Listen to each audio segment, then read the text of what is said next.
and play some recorders as well, because you're the multi-talented children. And then we're also going to actually have a little presentation, like a radio play. So you can close your eyes and imagine you're listening to Radio 4 if you want to, but the reception might not be very good. If you can't hear at the back, can you wave your hands, but don't shout? If someone waves their hands, it's either mum or dad, or they can't hear you. Okay, can you go to your places now? You can remember where to go to. All right, you should just about squeeze along.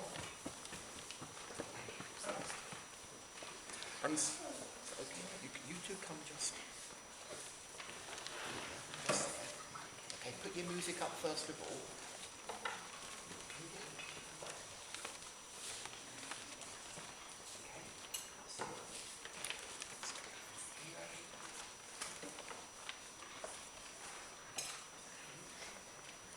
Takes us a little bit of a while. Okay, got your music? Got your words?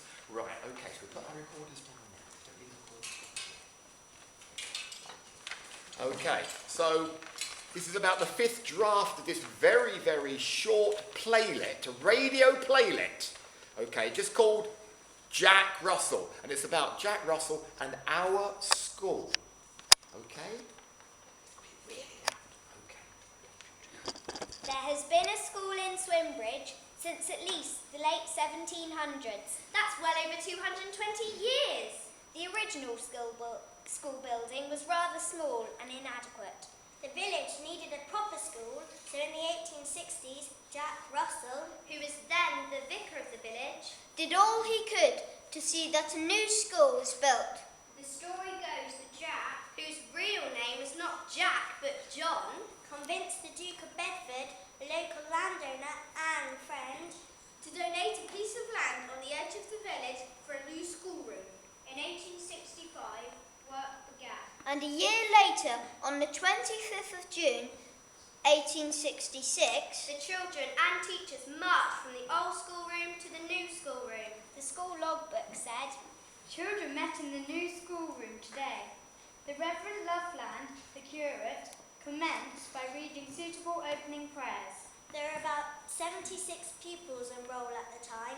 This has gone up and down over the years, and we now have round about 100.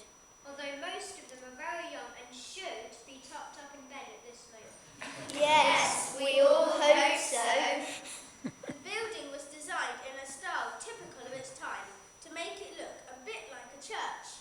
The total cost of the school, including the value of the land, was approximately £850. That's not much. Well, it was in those days. The money to build the school was either donated or raised locally, some of it by Jack Russell. Or John. Yes, or John Russell if you prefer. The first chairman of the school managers was, guess who? Jack Russell, also known as John. Our logbooks often mention Jack Russell, and his signature is still evident of many of its pages. For example, in May 1870 we read, as Mrs. Catherine Clark, a girl nearly 20 years old, she has had but very little education, and the Reverend Russell has offered to pay the expenses of schooling her. What a kind man! Just before Christmas, 1875, the logbook says, the bigger children assembled at 8 a.m. to march to Dennington, the residence of Reverend Russell, to sing a few songs to celebrate his 80th birthday. They did not return before 11 a.m. 2 months later, we are told, Reverend Russell visited the school on Wednesday and ordered that 6 old pence should be given to each of 10 girls to come to school neat and clean. The school was paid for by the families who used it. Originally, they paid 1.5 pence each week. A local education charity donated around 20%, and a government grant paid for about half their annual cost. The rest was raised locally, some of it by Parson Jack. Or John. To get a taste of our school in the times of Jack Russell, here are a few more quotes from our logbooks. June 1871. Numbers somewhat increased at school, perhaps owing to the school feast being so near. January 1870. J. Snell and H. Brown were very backward.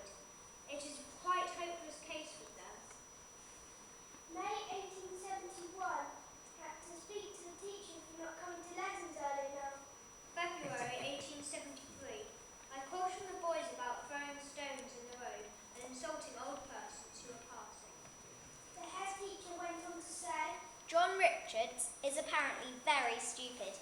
He does nothing but look about the room. If he was called John, was he also known as Jack? No! December 1869. I gave the children 20 minutes liberty to go down to the village and see the performing bears and monkeys. This was a travelling circus. A year later, the head teacher wrote, "Allow the children to stand on the terrace to see Nombell's wild beasts past the school, another circus." Sadly, in 1873 we read, William Morris was accidentally killed by falling from a cart in Mill Court. Age 7, is a very sharp, intelligent boy and had made considerable progress. Swimbridge School today is a lively, colourful place. Children are happy and love is commonplace. It wasn't quite like that in the 1860s, when it was evident that children should be seen and not heard, and when discipline was strict. Our school has come a long way since those early days. From chalk and slates to computers, interactive whiteboards and video conferencing equipment.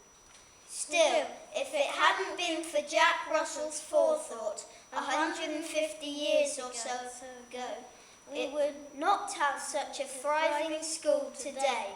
We hope he would be very proud of us. I'm sure he would approve of our school motto. I must care for others. Thank you, Jack Russell. Or should we say, thank you, John?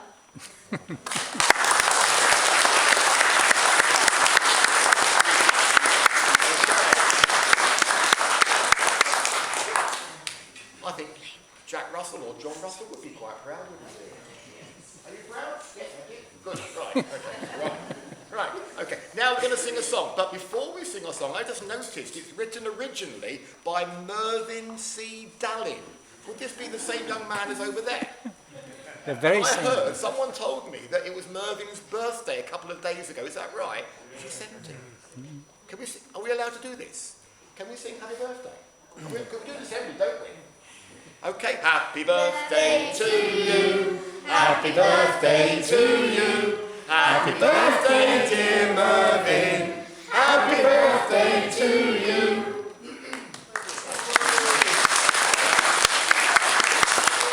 And that's because he actually wrote this song. I have had to apologise to him because I've changed some of the words, but he doesn't mind too much. So we're going to show you now that we can play recorders a little bit, and we can also sing some songs. We can sing up really loud because I've got a bad voice. Okay? There's a little gap in between each verse. The reason is, in case anyone dropped their recorders, they'd have time to pick it up. So don't clap until the end. Okay? Right.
enjoy that?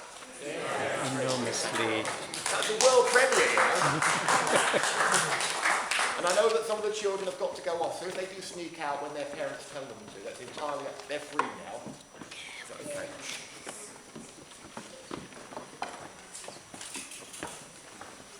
Mervyn, you have an impossible task. How do you follow that?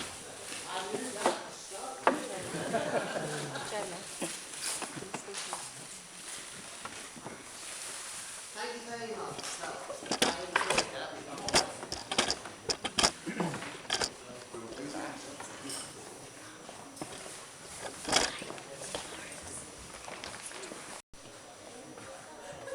You want to come sit in there?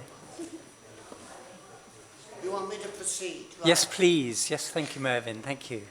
Now, anybody who's asked if they have heard of the Reverend John Russell will say either, oh yes, he's the famous hunting parson, or he bred terriers.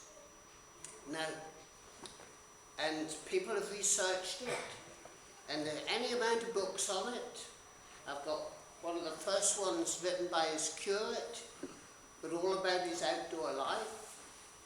And that's all that seems to have been researched of him. And yet, he was an extremely good country parson. I'm not going to talk about hunting or terriers. My knowledge on those two subjects is equal to a tomcat's knowledge of his granny. I feel it is essential that people know a little bit about the actual man who served here for 48 years. He was born on December the 21st, 1795. I'm sorry that I read it, I can't remember it all. He took his degree at Oxford, was ordained deacon in 1819 and priest the following year. He was curate at George, Nympton and South Molton. At the beginning of 1926, he married Miss Penelope Bury, daughter of Admiral Bury of Dennington. He moved to Swimbridge in 1832. The following year, he was appointed perpetual curate of Lanky and Swimbridge together. He was never rector of Swimbridge, he was perpetual curate. And he took on the title and called himself vicar, which is, the literal meaning of vicar is deputy, the meaning of rector is ruler. And the thing was that the parish lands of this parish, Lanky, Newport and Bishopstorton, were actually in the hands of a bishop and not of a layman. He came here to a very different church and village than it looks today. The church itself had box pews. The font was over there. The organ wasn't there. That must have been a great loss, because it's a beautiful little instrument. That one didn't arrive till after he was here, after he had left Robert. I would love to know what music they had in those days, what backing, whether musicians sat in the gallery, which was at the West End, or whether in later years there was ever a harmonium in here, because the harmoniums came in about 1840. Anyway, one thing's for sure, the Bible would have been the King James one, which would be used, and the services would have come from the Book of Common Prayer. The village itself looked different. There were buildings the west end of the church and along the south side, along the north side as well. He didn't just go out hunting. He had all his, there were services to be held, but there were your normal type of family things, baptisms, weddings and funerals. And many people have researched his hunting activities. Mrs. Beaumont went through, and she gave me a note of this, went through all the church registers, and the following information that he brought 1,367 new members into the church through holy baptism. Quite an achievement. In 1836, he performed, this is just in 1 year, 1836, he performed 57 baptisms and 55 in 1843. He conducted 192 weddings. Now, whether that was a good thing or a bad thing, I suppose, depended on the partners at a later time, but nevertheless, he conducted these services. It all takes time, but he also conducted 1,087 funerals. The first in April 1832 and the last in October 1879. And each of those involved talking to the families. In 1841, there were 36 burials and 22 of them were children. It's not an easy job. He was glad to go off on his hunting for a bit of relief, and other clergymen do these things that are their hobbies.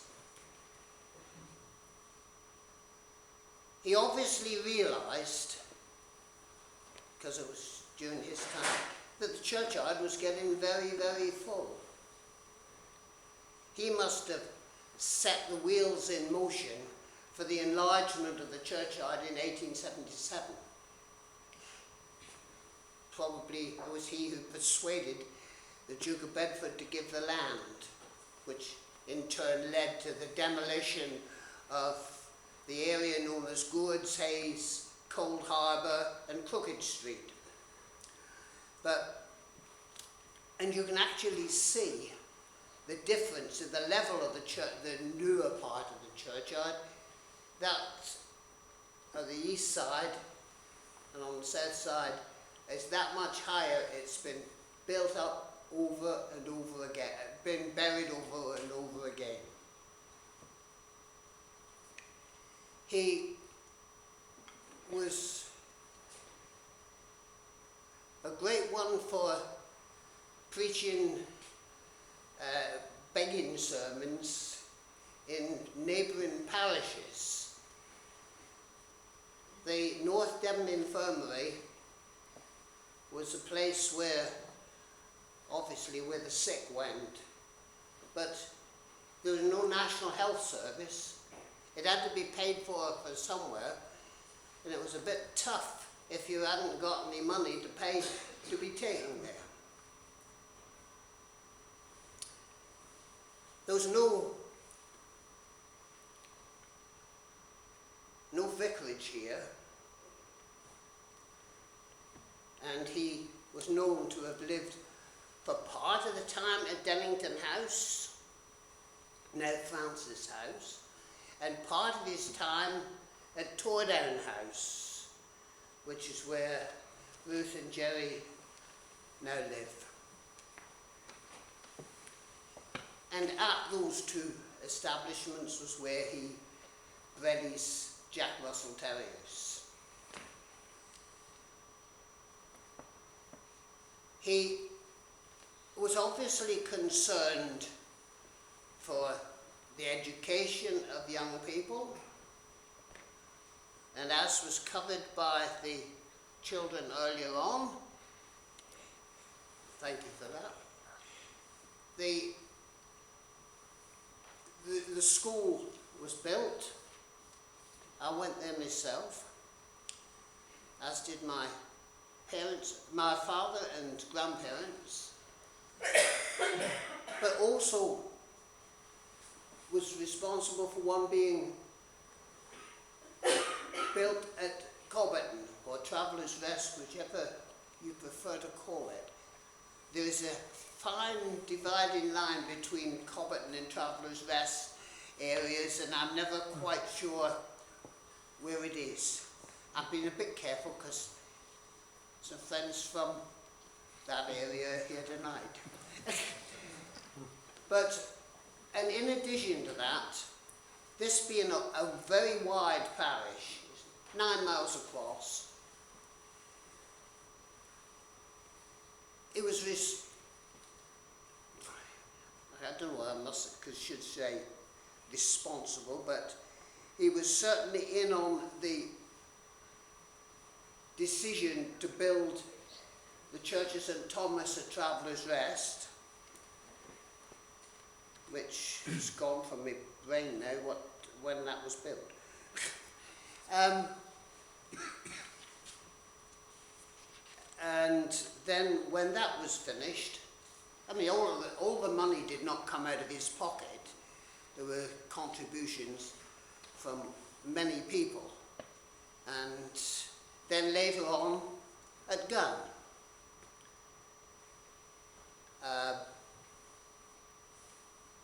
he didn't always please the bishops with his leisure hour activities, but nevertheless he did his job as a parish priest.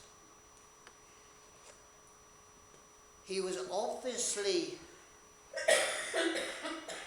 in charge here when the decision was reached to restore this church to its current, well, as it has been in my lifetime then, because it's constantly little changes going on, but to remove the box pews and alter it, and the restoration of 1880, he had left just at that time. He left then. I understand the reason he left was that shortage of money. His son's bank failed. Is why he went to a better paid parish. Not that he was there for very long. He was someone who cared for the poorer people, in particular the gypsies. And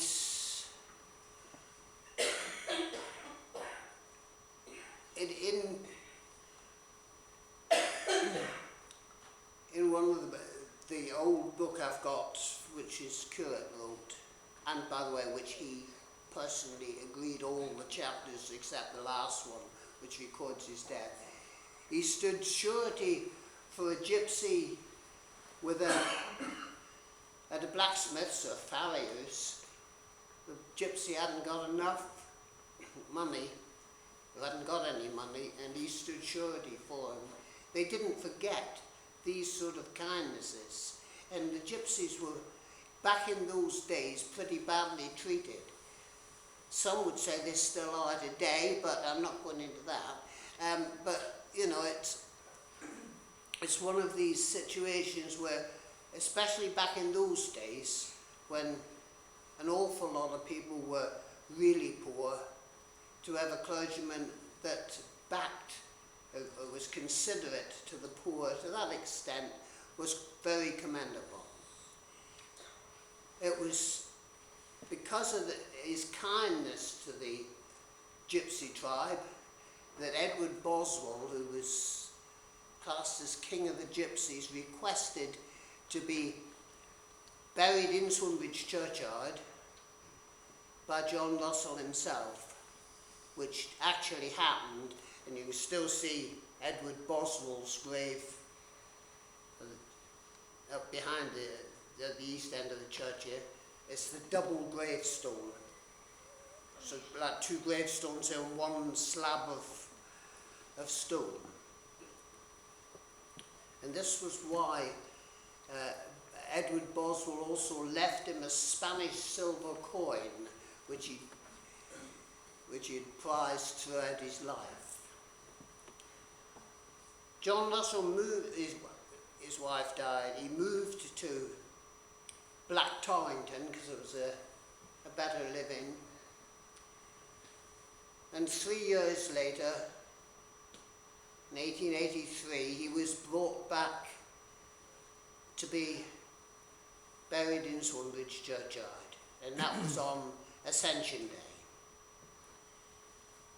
The decision to put a memorial in the church was reached more or less at the same time. And the memorial that was decided on is the window in the Lady Chapel, which doesn't depict a hunting scene. It depicts his real work. It's the Ascension of our Lord, not a hunting scene.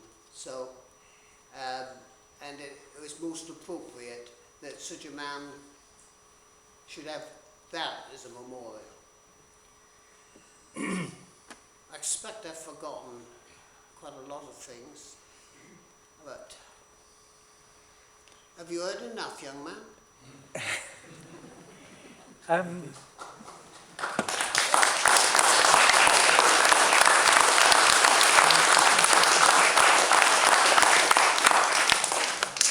Thank you very much, Mervyn. There's going to be lots more to come out during the Q&A, but next we'll have Andy with his slides, and I'll just arrange the screen for him. It's great to be here this evening. I'm just going to show you about 20 slides. Earlier this evening we had a rotation of some of the photographs from my book, which is called I, Jack Russell. This is actually the first time I've actually shown this work to the public. My book will be out at the end of next year. I am used to giving lots of presentations, but seeing as this is the first presentation of this work, it's always slightly nerve-wracking because one doesn't really know what people will make of it when something's been in production for probably about 2 years. My previous work is completely different to this work, and the little anecdote which leads me to talk to you about this series of photographs is I actually published a book about rubbish of all things, beach debris, which took me about 10 years to put together. And I live in Cornwall. You can tell from my accent I'm not from the West Country originally. I'm from the north of England, where Jack Russells are very popular, and I had Jack Russells when I was a kid. But as I say, most of my work has been around the ocean and pollution. But about 4 years ago, when I finished this previous work, I was talking to my publisher. He noticed the nose of a dog in one of these photographs, and we got talking about these dogs, particularly Jack Russells. And of course, the publisher owned a Jack Russell. And we had a lot of little anecdotes and stories, and then many years later, he purchased that photograph, and he lives in New York. It was sent to New York, and then he said to me, you should do a book about Jack Russells. And I kind of poo-pooed it a little bit, really. Well, it's not really my forte. But then I got to thinking about that, and I wasn't thinking about it in terms of, oh yes, let's do a book about Jack Russells. I started to think about my relationships with my dogs when I was a child. And most recently, about 2 years ago, I split up from my long-term partner, who was actually from Barnstable. So I spent quite a lot, the past 10 years, up and down the coast. And when we split up and we had to sell the house and all those things, we owned 2 Jack Russells. So you can, of course, the difficulty was who looks after the dogs, or who has custody of the dogs. And I couldn't bear the prospect of not having my 2 Jack Russells. So we came to an agreement, and the agreement is I have them for 2 to 3 weeks. She has them for 2 to 3 weeks. We've got these 2 little Jack Russells, and that's one of them. They're spoiled rotten, so they live in one house for 2 or 3 weeks, and then live with me. And at that time, when one ends a long-term relationship, obviously it's emotionally distracting and a difficult time. And actually, it was the dogs that I feel actually got me through that period in my life. And I'm sure lots of people, when one begins to talk about any dog or any pet with its own, you hear lots of different stories about their relationships with them and how they've gotten through difficult times. So that's the kind of background in a sense. And I thought about it and I thought to myself, well, if I actually look through family photographs and think about photography and how we keep photographs of loved ones, etc., people's histories and narratives are contained in family albums. And it occurred to me, I actually don't have a family album. If I visit my parents, there are obviously photo albums, but personally, I don't have them. As a photographer, I know it sounds a little bit strange, but because it's something I do all the time, personally, I don't feel I need those narratives. I don't need photographs of friends and family for them to be in my memory. I prefer to keep them in my memory as opposed to having snapshots. But interestingly, what I did have is I had lots of photographs of my own dogs. And it's then at that point I realised there's a format there for some really intriguing book about this particular dog. So I started photographing kind of randomly, but people I knew who had dogs. So this particular dog is called Bobby. He's obviously Jack Russell. He lives in the house next door to where my ex-partner lives. And every time I visit that property, this dog particularly sits in the window growling and is ferocious. And when I started making this book, I was literally thinking in my mind, who do I know who owns a Jack Russell dog? Who do I know? Who do I know? And this was the first one I thought about. And I went, knocked on the door, and this dog was going crazy. And I went in and asked, could I come photograph your dog? I went, and the dog completely changed it. So from this ferocious, vicious animal sitting in the window, suddenly he was on the floor in front of the heater. It was the softest dog you've ever met in your life. And the other thing about this is that most of the photographs, most of them are all taken from that prone position of the dog's perspective, not us looking down on the dog. They're all from that point of view. And earlier, I had a slide up there which, if I can, sorry to interrupt, but if I just go back to this particular slide, there's a very famous, well-known photographer. He's called Robert Adams, and he wrote a particular book about why people make photographs. And there's a fantastic little quote. It's a small essay, literally 2 pages, and he talks about dogs, famous photographers and artists who made images about their dogs. And I thought it was a fantastic little quote there where he said that artists live by curiosity and enthusiasm, qualities readily evident as inspiration in dogs, which I think is a fantastic sentence to take through one's life in terms of being a creative individual and thinking about all the possibilities, all the things that are out there that you can experience and have that creative relationship with. And of course he goes on to talk about, which is this great little sentence at the end there, a photographer down on his or her knees picturing dogs found pleasure enough to make many things possible. And again, those 2 texts have stayed with me for quite a while, because the sheer pleasure that I get out of visiting different owners of Jack Russells and photographing them is a volume that I can't put into words really. I mean, for instance, this one, there's an interior designer who works at the college I teach at, and he'd heard on the grapevine that I was doing this book about Jack Russells. He said, you must come and photograph my Jack Russell, you must come and photograph my Jack Russell. So when I turned up at this house, it's an enormously plush house, and the dog was sat in his own kind of little cushion, and as I was about to photograph the dog, he sat down, and this kind of quite strange sort of embrace started to take place. So it's quite interesting that what I tend to do is I will position the photographs when the book's finished with key texts. And over the past couple of years, I've been to the States, done some work in the States. I've been in touch with this woman called Alexandra Horowitz, runs actually the world's only dog behaviour lab in New York City. Which sounds quite interesting that someone would have a lab studying the behaviour of dogs, but interestingly, there is new scientific papers coming out all the time about humans and their relationships with their dogs. And lots of previous ideas about dogs, and this kind of idea that you have to be dominant over a dog, and the whole history of dogs coming from the canine history. It's now becoming apparent actually that a lot of our thoughts and thinking about humans and their dogs are not possibly what we've been led to believe in terms of thinking about the psychology of a dog and how it really relates to you. We have this idea that dogs are kind of from wolves. Well, in actual fact, dogs are very far removed from wolves. Their behaviour in social structures is actually nothing like a wolf, previous canine. I'll speed up now because I know I'm going on a little bit. You can see some of the other works. There are sections, things like, which I love this. So this is in a market in Camborne in Cornwall. There's this little note on the door that says, 2 Jack Russell bitch puppies, tan and white, nicely marked. And I love this. Mum Irish Jack, Dad Cornish small type.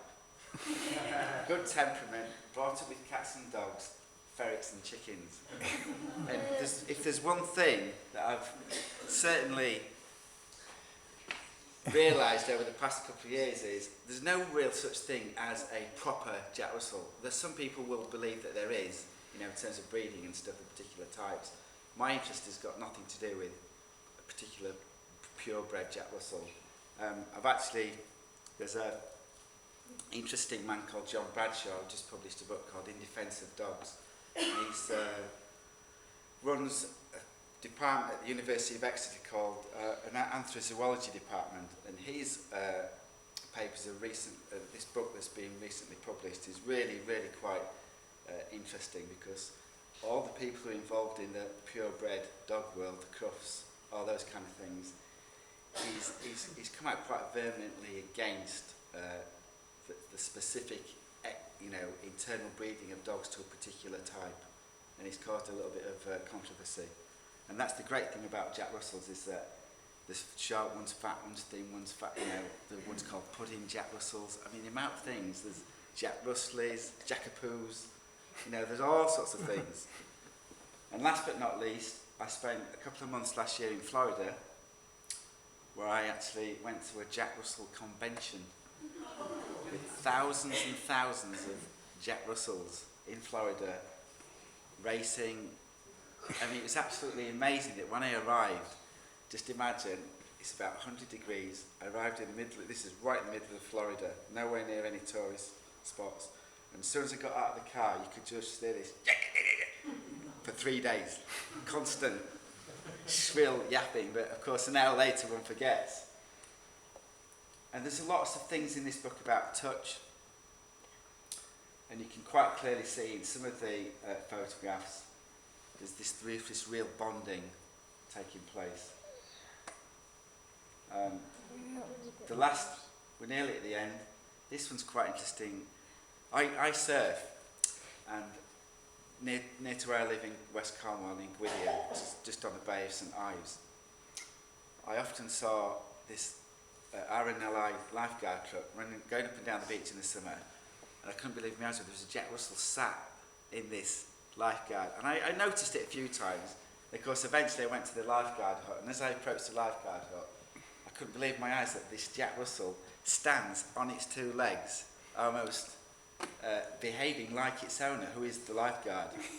So I don't think he's particularly trained it to do that. It's obviously taken on some of his, kind of like personality, which is fascinating.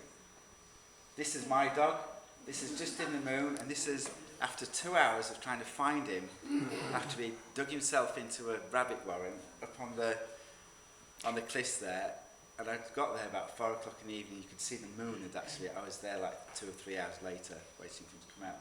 And last but last but not least, this is my Jack Russell, and he sat on the beach just in the evening looking out to sea. And one of the other interesting things that I've thought about in lots of the work is it's that kind of,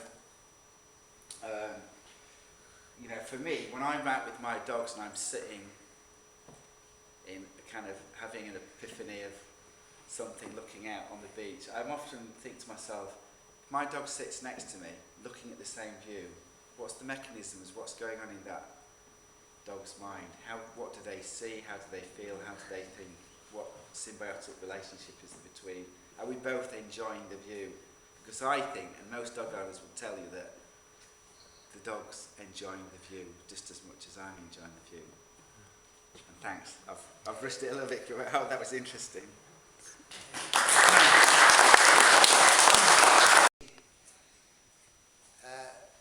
Centenary exhibition, and at that time the original was owned by Eleanor Kerr, who wrote one of the many books about his hunting. But and of course the Queen owned the picture of Trump, from which the pub sign was copied, and the Queen gave her permission for it to be copied and used there. I think Prince Charles now owns the picture, I'm told, but I'm not in a position to. I think if you check with the landlord, Paul, you'll find that when his friend redid the sign because it had got so dilapidated, the royal family also again gave permission for it, sent a copy for him to use. I had a letter from Prince Charles. I wrote to Prince Charles about my book. It was quite interesting because I knew that he did previously own Jack Russells. What? So, but he doesn't anymore. They died. But it was quite an interesting letter. Well, he lost one, and a former landlord wrote to Prince Charles, and with his regrets, that's Phil Furnifer, and he had a letter back from Prince Charles. So there's a big red seal on it, which was quite impressive. It's quite funny. It's good. Any other questions? So I should stick it in the back of the scrapbook. I've got a question for Mervyn. Mervyn, was it unusual for country priests to set up schools? I mean, was that something very unusual, or was it quite common at the time? The church was responsible for education to start with, wasn't it? Most schools started originally through some sort of religious organisation.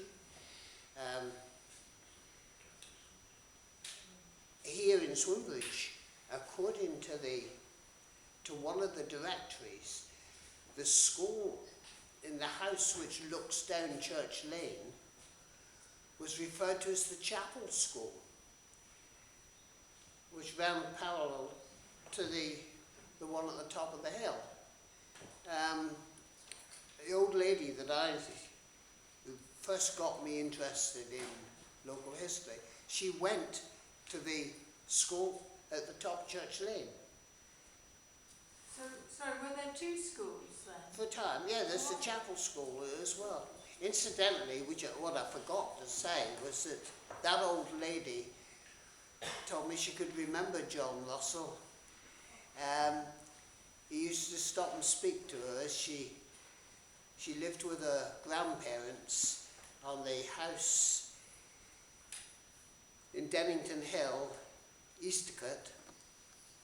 Her mother died very young, and as a little girl she remembers him riding by and stopping and speaking to her.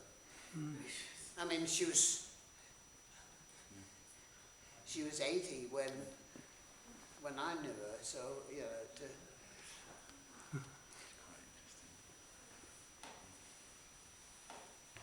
Mervyn, in Trafalgar Lawn, in the Masonic Lodge minutes, there was a John or Jack Russell who was chaplain of the lodge. That's one of the things I forgot to say. When Travellers' Rest Church was opened, the Freemasons gave a brass jug which stood on the font there. Yeah, he was certainly... I thought he was master at one time, but well, I don't know what it's the chaplain of the lodge. I don't know what it said on the thing. I won't be a minute. I left it.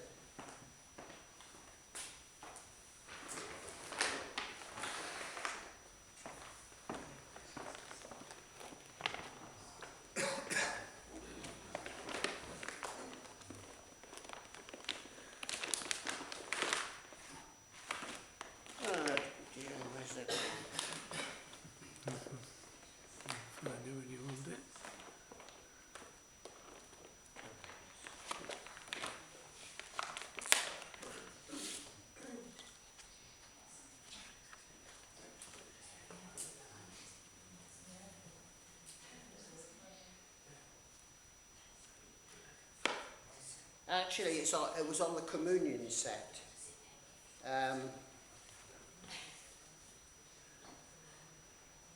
Yes, sorry, I got that. The brass jug was a memorial to him at Travellers' Rest. Sorry. Inscription on communion set used at the Church of St Thomas, Travellers' Rest. This communion service was presented to Brother John Russell, PPGC, by the Freemasons of the province of Devon as a mark of esteem on the occasion of the erection by him of a chapel of ease at Travellers' Rest in the parish of Swimbridge, December 21st, 1871. Well, it just describes him as brother, so... Yeah. But I don't know much about Freemasons either, by the way. So... Well, he was the chaplain of that lodge from 1851 to 1869. But also, a few years later, in 1876, there was a Thomas Russell that was also chaplain of the lodge. Did you know anything about Thomas Russell? I don't, actually. Could it have been a brother or son? Or? Not that I'm aware of. He had two sons. One died quite young. One died, I think, the same year as him. What I'm more interested in is that he had a grandson, and I don't know what happened to him. He had granddaughters because they gave the painting of John Russell, which is in the old schoolroom. But what happened to the grandson, I don't know. So, because I wondered if there were any great-grandchildren, you know, family event. 3 years ago now, I had a visit from a little gentleman. I just noticed it in my diary yesterday, who was Penelope Russell, on the Bury side of the family, a great-great nephew. And but he's a civilian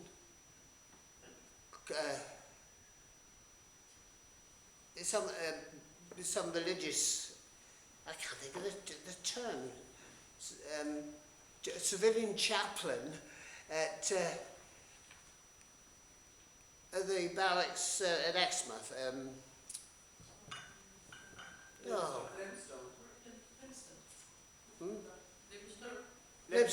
Limston, yeah.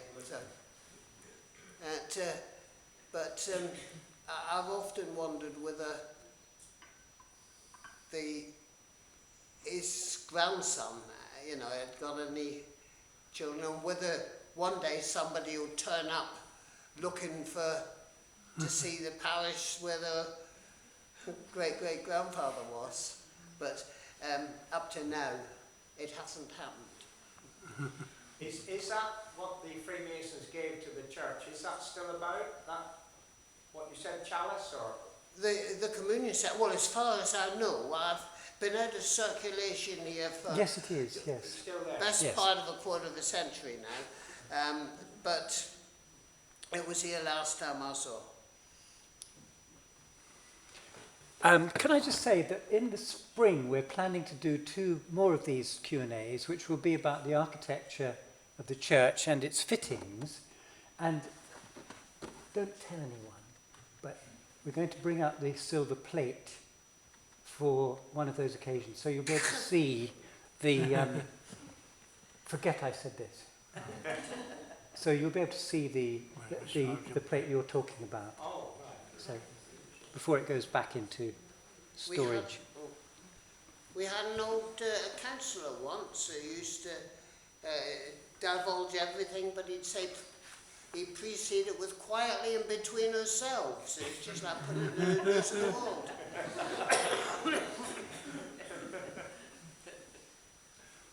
I think it's interesting, Mervyn, that John Russell appeared on our deeds in our cottages. Well, yeah, it was fearful, you see. He was involved in all these things. I mean, the children were about who was chairman to start with? John Russell. Fearfees. John Russell did that. Was chairman of that. And to start with, of course, he was lanky as well. Back in those days, it's marvellous, really, isn't it? I mean, you'd have a clergyman in every parish with a curate, not a perpetual curate, but a curate, a trainee in quite a lot of them. And now you've got a job to find one between half a dozen different sets of parishes. Mervyn, following on from that about the shortage, if you like, he said a lot about John Russell's relationship with the gypsies and the poor. Yeah. Has any of the research or any of the books you've read say very much about his relationships with the other clergymen that would have existed in Swimbridge? Say the Methodists and the Baptists and whatever? Oddly enough, in a book about the Baptist chapels in the area, there is reference to the fact that he got on very well with George Loverin, who founded the Baptist chapel here, and somebody had a problem, and John Russell referred him to George Loverin because he knew that George Loverin had this great skill at dealing with people, and of course the Baptist chapel was built just after John Russell came. But So would the Methodist chapel have been built during Russell's time? No.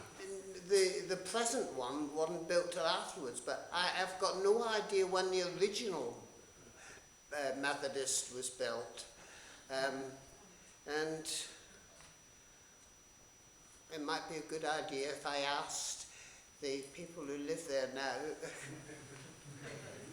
But, 1898 oh no, No, I I meant the previous one, I meant in where Chapel Court. in the chapel court. I think it was there about 25 years. Yeah, well, apart from the fact that it was the oldest one in the circuit, I just don't know. Yeah. But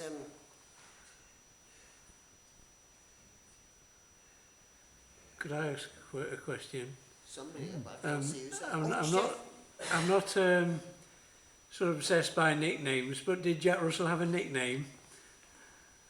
Jack was his nickname. You are obsessed with him.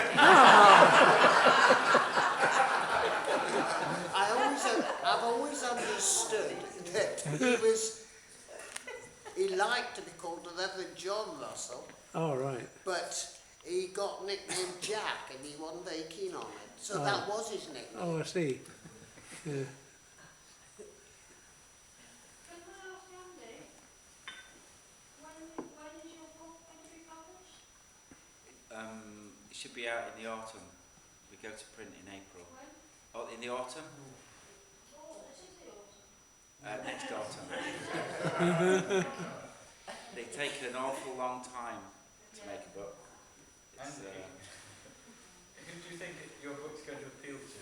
Dog owners or thinking dog owners or dogs?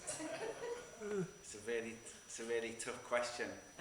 I think thing is my publishers are quite well known, and his other titles next year are The World According to Charles Saatchi and another one by something I'm not particularly interested in, a very famous fashion photographer, Mario Testino, who photographed Lady Di and all that kind of stuff.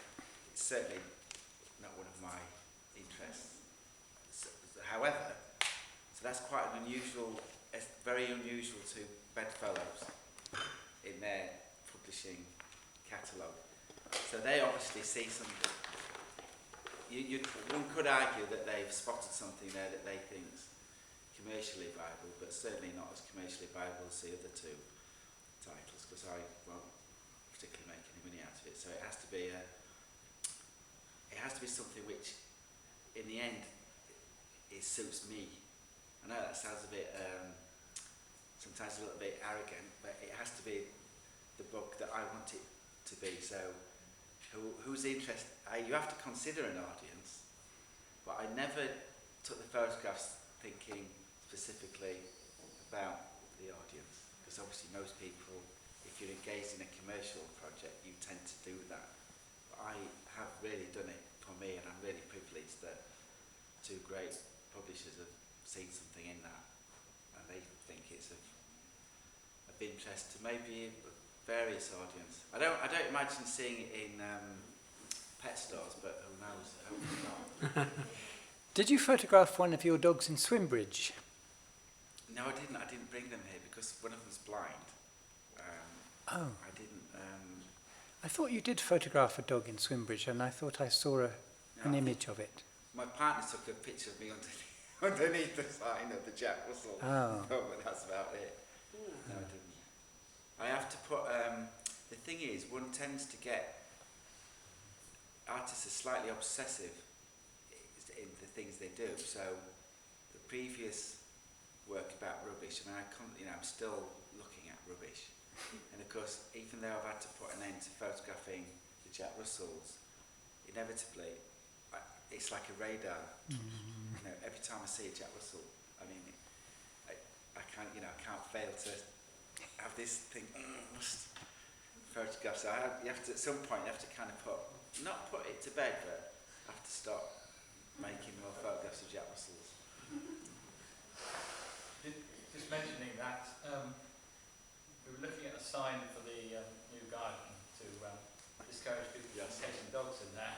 And I was looking on the internet today for pictures of Jack Russells, and there are thousands and thousands of Google images. So obviously people love taking pictures of their Jack Russells.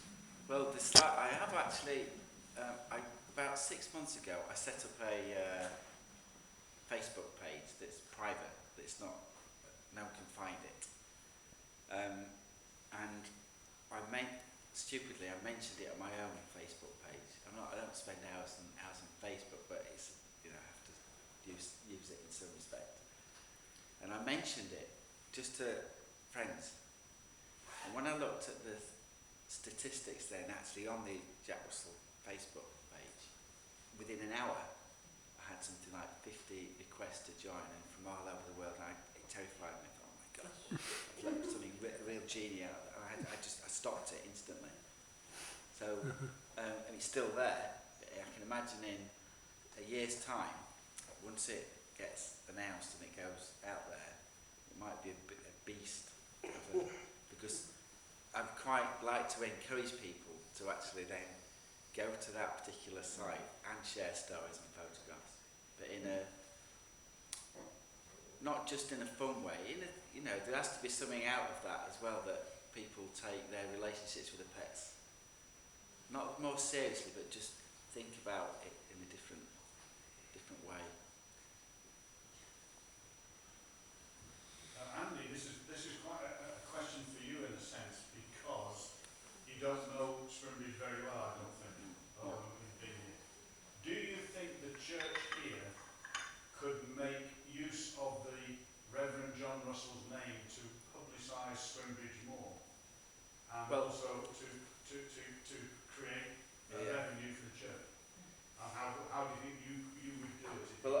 things I've done in the past, because I don't want to kind of go on too many things, but I had a letter recently from, it's on a slightly different topic, but it relates to your question. The last thing I did, I've worked with Surfers Against Sewage for, nearly 20 years. I was one of the first members ever, and I know some people... What was that? Surfers Against Sewage. Oh, yeah.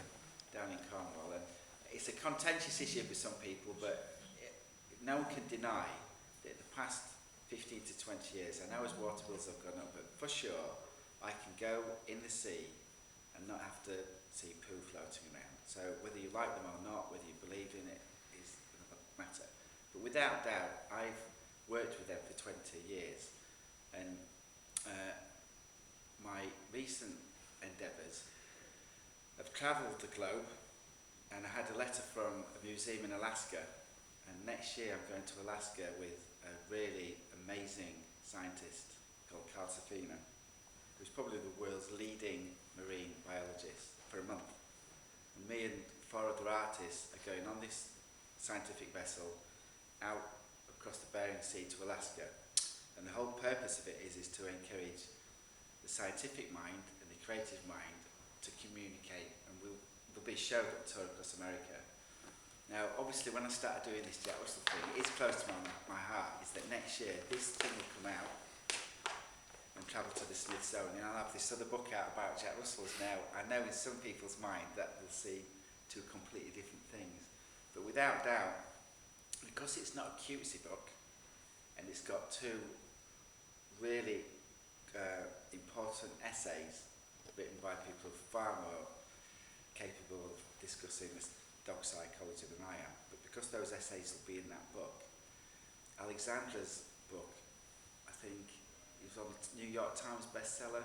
She sold over 1 million copies, so I'm not going to do anything like that, but without doubt, once it's out there, no doubt it will circulate. People will.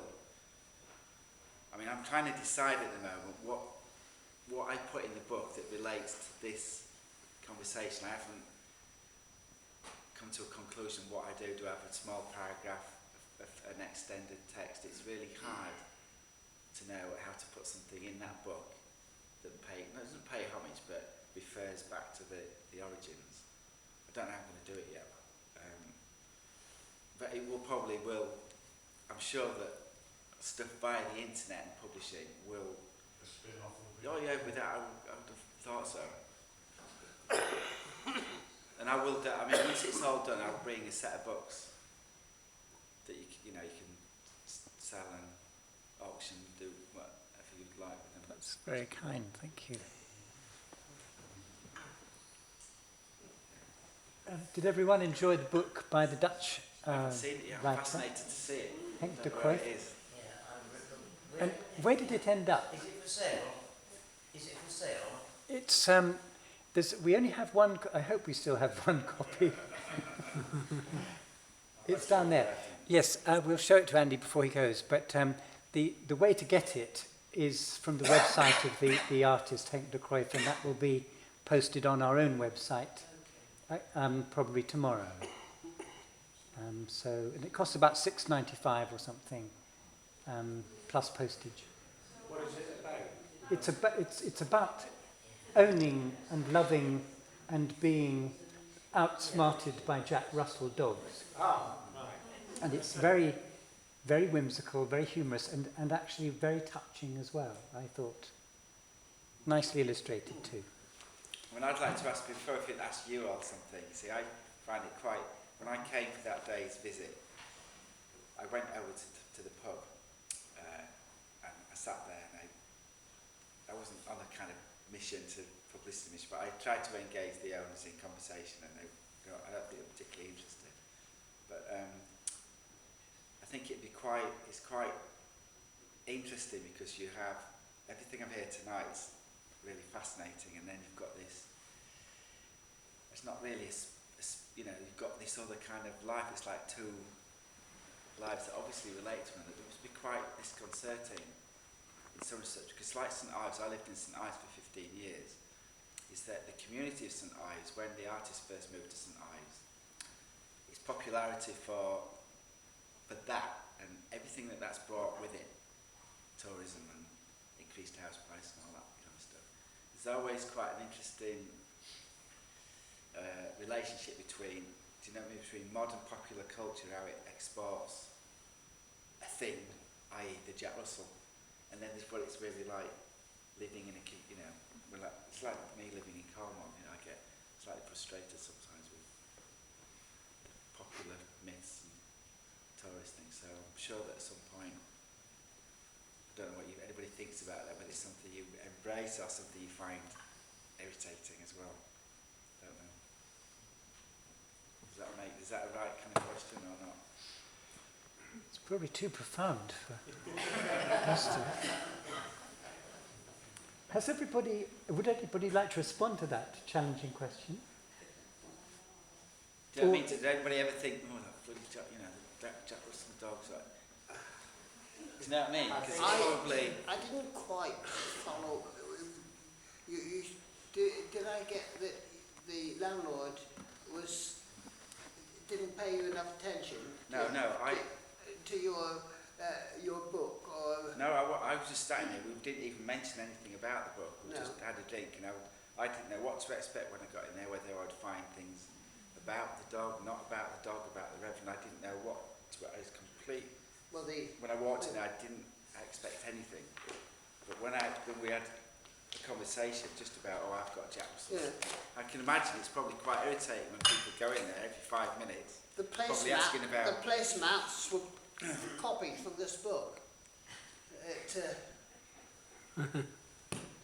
you know what I'm saying? What I'm saying is, that if you were more, I don't know, if you were someone who was particularly very commercially minded, and someone else took over that pub, they could really go to town and they could really milk it. I'm not saying whether they would, or what I'm just saying is, like the Tate and St Ives, it does create tensions between the artistic community and the other communities, and I don't know whether that is an issue or not. I'm just putting it out to think, is it? Well, I've always thought that the church should jump on the Jack Russell bandwagon, so to speak, before the pub does.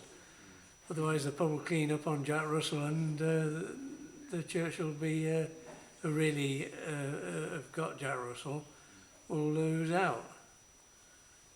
I suppose we all, inevitably, it's like people who make photographs or write or art, you have to put bread on the table, and if it means that,